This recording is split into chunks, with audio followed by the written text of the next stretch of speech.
காரியமாவதற்கு காலை பிடித்து மக்களை ஏமாற்றுகிறவர்களுக்கு மத்தியில் தேவை என்றால் மக்களுக்காக உயிரையும் கொடுக்க துணியும் தோழன் சுந்தரம் என்பது எத்தனை பேருக்கு தெரியும்?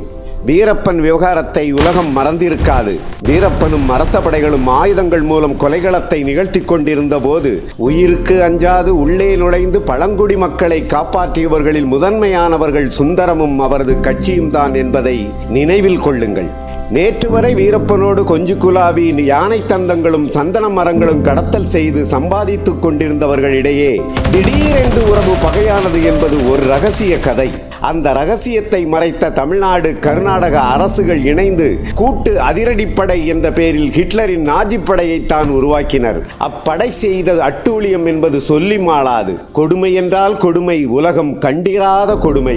தந்தையோடு மகளையும் தாயோடு மகனையும் சகோதரர்களோடு சகோதரிகளையும் கட்டாய உறவு வைக்க சொல்லி அதை கும்பலாய் கூடி நின்று ரசித்த கொடூர படை. வெறிபிடித்து வயது வித்தியாசம் இல்லாமல் பெண்களை வன்புணர்வு செய்த காம வெறிப்படை. பெண்களின் பிறப்பு உறுப்பிலும் மார்பகங்களிலும் ஆண்களின் உறுப்புகளிலும் மின்சாரம் பாய்ச்சி துடிக்க வைத்து உயிர் பறித்த மிருகப்படை. வீரப்பனின் கூட்டாளியா? அவனுக்கு உணவு கொடுத்தாயா? பதுங்க இடம் கொடுத்தாயா? காட்டிக்கொடு என்று இவர்கள் நடத்திய கொடுமைகளுக்கு அளவே இல்லை. ஆனால் இவை எதுவும் வெளி உலகுக்கு தெரியா வண்ணம் அரசு ஒரு இரும்பு திரையை உருவாக்கி இருந்தது. அரசு தரும் செய்திகளையே ஊடகங்களும் வெளியிட்டுக் கொண்டிருந்தன. இதையெல்லாம் பார்த்த இந்திய கம்யூனிஸ்ட் கட்சியும் தமிழ்நாடு பழங்குடி மக்கள் சங்கமும் சந்தேகம் அடைந்தன. துப்பாக்கிகள் வேட்டையாடும் மண்ணில் மக்கள் எப்படி நிம்மதியாய் இருக்க முடியும்? அங்கே என்ன நடக்கிறது என்று கவலை கொண்டன. பெண்ணாகரம் தோழர் நஞ்சப்பன் வழிகாட்டலில் ஒரு குழு உருவாகியது. அக்குழுவில் தோழர் சுந்தரமும் இருந்தார். உண்மை தெரிய வேண்டுமானால் குழு நேரடியாக மலை கிராமங்களுக்கு செல்ல வேண்டும். ஆனால் அப்படி செல்வது அவ்வளவு பாதுகாப்பானது இல்லை. அதிரடிப்படை மற்றும் வீரப்பன் கூட்டாளிகளின் கண்களில் மண்ணை தூவி கொண்டு செல்ல வேண்டும். இவர்கள் இல்லாத புது வழியை கண்டறிய வேண்டும். ஆதலால் ஆட்கள் நடமாட முடியாத பாதையில் யானைகள், சிறுத்தைகள் என்று கொடிய மிருகங்கள் உலவும் வழியில் தோழர்கள் உள்நுழைந்தனர். ஊருக்குள் சென்றவர்களுக்கு பேரதிர்ச்சி காத்திருந்தது. ஊர்களெல்லாம் வெறிச்சோடி கிடந்தன. வீடுகள் அல்லோல கல்லோலமாகி இருந்தன. தோழர்களுக்கு புரிந்தது, வீடுகள் அதிரடிப்படையால் சூறையாடப்பட்டிருக்கின்றன. மக்கள் எங்கோ பதுங்கி இருக்கிறார்கள். பதுங்கிடம் தேடி தோழர்கள் அலையாய் அலைந்தனர். இறுதியில் ஒரு சிலரை கண்டுபிடித்தனர். அப்போதுதான் ஒர்க் ஷாப் எனும் அதிரடிப்படையின் பயங்கர வதைக்கூடம் தெரிய வந்தது. சொல்ல நாக்கூசும் சித்திரவதைகள் மட்டுமல்ல, இளைஞர்களை அடித்து சித்திரவதை செய்து கொலை செய்துவிட்டு பின்னர் அவர்களின் உடலில் வீரப்பன் கூட்டத்தாரின் உடையை அணிவித்து எதிரிகள் கொல்லப்பட்டதாக கூறிக்கொண்ட நாடகங்கள் எல்லாம் தெரிய வந்தன.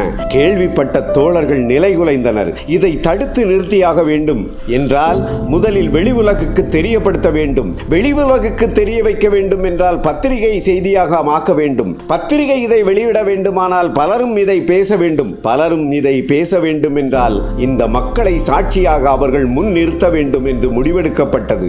சாட்சியாக வருபவர்களில் பெண்களும் வேண்டும் என்ற அவசியம் புரிந்தது. அதிரடிப்படையின் கொடூரம் உணர்ந்த மக்கள் பயந்து தயங்கினர். என்ன விலை கொடுத்தாலும் உங்களை காப்பாற்றுவோம் என்று கட்சியும் சுந்தரமும் உத்தரவாதம் அளித்த பேரில் அந்த மக்கள் தயாராகினர். மீண்டும் கொடிய விலங்குகளின் பாதையில் உயிரை பணயம் வைத்து மக்களை அழைத்து கொண்டு காட்டை விட்டு வெளியேறினர். மக்களை பாதுகாப்பான இடத்தில் பத்திரமாக தங்க வைத்துவிட்டு இந்த கொடூரத்தை முதலில் உலகுக்கு வெளிப்படுத்தினர். உலகம் மச்சத்தில் உறைந்து போனது. அரசுகள் அதிர்ச்சியில் வாய்ப்பிழந்தன. சில மனித உரிமை அமைப்புகளும் வழக்குரைஞர்களும் அரசியல் இயக்கங்களும் துணைக்கு வந்தன. ஆனால் அதிரடிப்படையும் அதன் அடியாட்களும் மிரட்டத் தொடங்கினர். எல்லா அச்சுறுத்தல்களையும் மீறித்தான் ஈரோடு, சென்னை நீதிமன்றங்களுக்கும் டெல்லி மனித உரிமை ஆணையத்திற்கும் நடையாய் நடந்து பாதிக்கப்பட்டவர்களுக்கு நீதியும் இழப்பீடும் வாங்கி கொடுத்தது இந்திய கம்யூனிஸ்ட் கட்சியும் தமிழ்நாடு பழங்குடி மக்கள் சங்கமும். அதிரடிப்படை மற்றும் அடியாள் படைகளின் அச்சுறுத்தலை கட்சி சார்பாகவும் சங்கம் சார்பாகவும் எதிர்கொண்டு மக்களுக்கு பாதுகாப்பாய் நின்று 5000த்திற்கும் மேற்பட்டவர்களை திரட்டி இயக்கங்கள் நடத்தியதிலும் 500க்கும் மேற்பட்ட மக்களை சாட்சிகளாக்கியதிலும் தோழர் சுந்தரத்தின் பங்கு மகத்தானது. அதனால்தான் இன்றைக்கும் பழங்குடி மக்கள் தங்களுக்கு எந்த இடையூறு வந்தாலும் சுந்தரத்தின் கரத்தை இறுகப் பற்றிக் கொண்டு எதிர்கொள்கிறார்கள், வெற்றி அடைகிறார்கள். சுந்தரமும் அவர்களை ஒருபோதும் விட்டு தருவதில்லை. இந்தியா முழுவதும் புலிகள் காப்பகங்கள் என்ற பெயரில் காடுகளை விட்டு மக்கள் விரட்டி அடிக்கும் போதும் சத்தியமங்கலம் காட்டில் இருந்து ஒருவரை கூட வெளியேற்ற விடாமல் காத்து நிற்பது சுந்தரமும் அவரது கட்சியும் தான். சுந்தரம் என்றால் கொடியவர்களுக்கு எதிரான வீரன், மக்களின் பாதுகாவலன். தமிழ்நாடு வெல்லட்டும். தமிழ்நாடு வெல்லும். வாக்களிப்பீர் கதிர் அறிவாள் சின்னத்திற்கு.